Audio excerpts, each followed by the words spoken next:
closed my window and it's never been more quiet in my room, and now I'm remembering that the walls outside and the door here is genuinely paper thin, so anybody walking by is going to be a part of this video, whether they like it or not. But welcome back. I'm in my bed and I'm far away, and you might be thinking, why does she want to be so far away? Well, ask yourself, why do you want to be so close?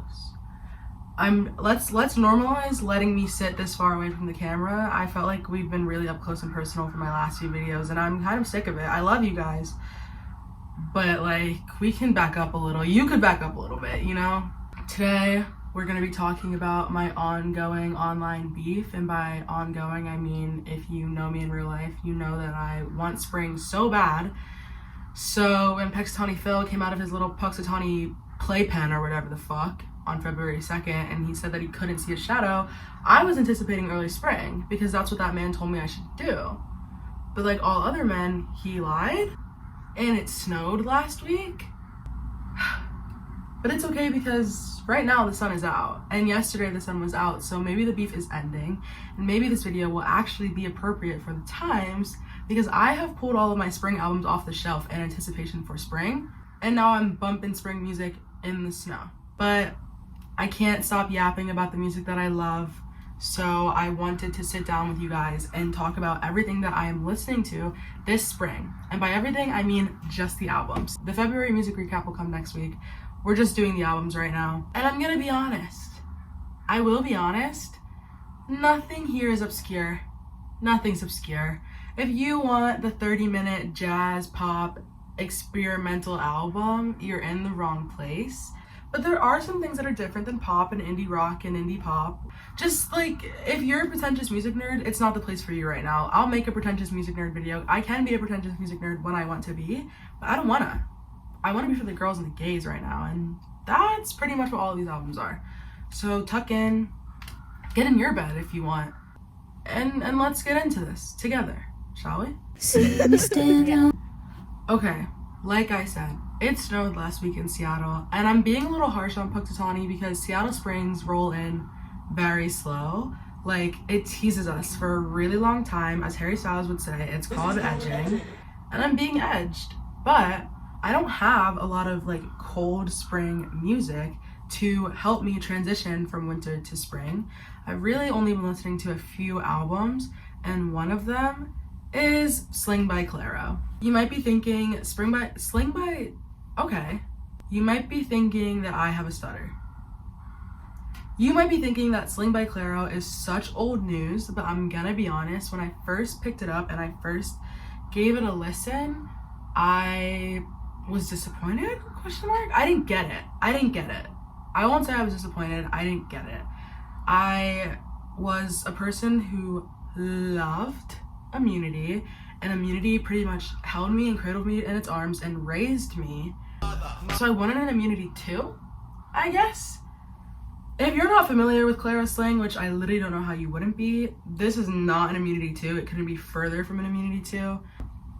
The lyrics and the topics are definitely heavy, and something that I would like tend to gravitate towards in the winter when I die and I can't even wipe the sleep out of my eyes. Oh wow. But then I hear the production and I'm like, damn, let me get up. Let me literally get up. Like, you're telling me the guitar in Zinnias doesn't make you want to get up? You're lying. You're literally lying. If you want to let your seasonal depression go, I wouldn't necessarily recommend this album. But if you're not ready for that, then you'll definitely resonate here. But if you're a little bit more willing to get up, I would really only stick with Amoeba, Zinnias, and Partridge. That's where the energy's gonna be. And for Partridge, I would really just do the Live from Electric Lady version. I feel like that's when the groove is really set in. It's not gonna be for everybody this spring. You probably should have picked it up in the winter, and I did pick it up in the winter, but something about the production behind the gut-wrenching lyrics reminds me of, you know, everything that I love about spring, like the sun coming out and everybody appreciating it as fuck and just sitting outside. Like, literally yesterday we just sat outside for so long and Zinnias was playing in my ear and I was like, oh! So, yeah, I think it's worth it. Now, this next album reminds me of literally every single thing that fucking rodent promised me and then took away from me in front of my eyes. I'm gonna let it go. I'm gonna let it go because it really is warming up, but I'm still feeling a little bit hurt and hot and mad. But this is What Happened to the Beach by Declan McKenna. Listen. I know what some people are gonna say. Oh, he's never gonna make another What Happened to the Car. And you're right. How could he? That album is probably in my top 50 albums of all time. However, What Happened to the Beach is a close Declan McKenna second. Maybe not in my top 50 albums of all time, but if you're a Declan McKenna stan, back up, I guess, as I've been saying, and literally lock the fuck into this album because, in my opinion, it's better than Zeros. I think Zeros was a little disappointing. This is better than Zeros for sure. I could not be more grateful for this fucking album, okay? It's so spring.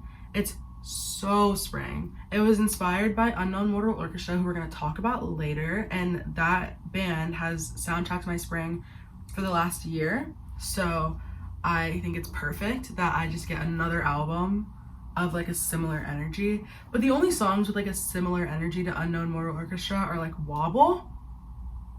That's pretty much it. But still, it's perfect. I don't know, I just feel like my friends and I are already mentally crafting our spring playlist, and I think that this album's half of it. Like, for spring break, I think that all we will be listening to is this album. It's just like a 39-minute display of everything that's good about indie rock and indie pop. I would say that you have to listen to Mezzanine. If you're not going to listen to anything else, listen to Mezzanine. I haven't played Mezzanine for a single person that hasn't liked it, and I'm so serious. From people who literally don't stray from R&B and rap to people who this is their genre, everybody has liked Mezzanine. So if you're gonna walk away with one song from this video, let it be Mezzanine. Let it be all of them, but let it be Mezzanine. Normally, Irish men are good for 3 things: tracksuits, putting a 1-up in pictures, and splitting the G. But thankfully, I know 4 Irish men who are good for 2 more things. The first is being beautiful, and the second is making good ass fucking music. Good fucking music. It's not a shock who I'm about to talk about, because as I've said prior in other videos, if you know me, you know that the love for this band runs so deep. Cuts and Bruises by Naylor is one of the best spring albums. I said it. I've literally said it. People are like, oh, it's a dark and broody fall album. No. You cannot listen to that first 5-song run and say, this is not for spring. It's for spring. It's literally for spring. And the same way that I'm for the girls, this album is for spring, okay? I'm sorry. I can't speak on it because I'm going to start crying.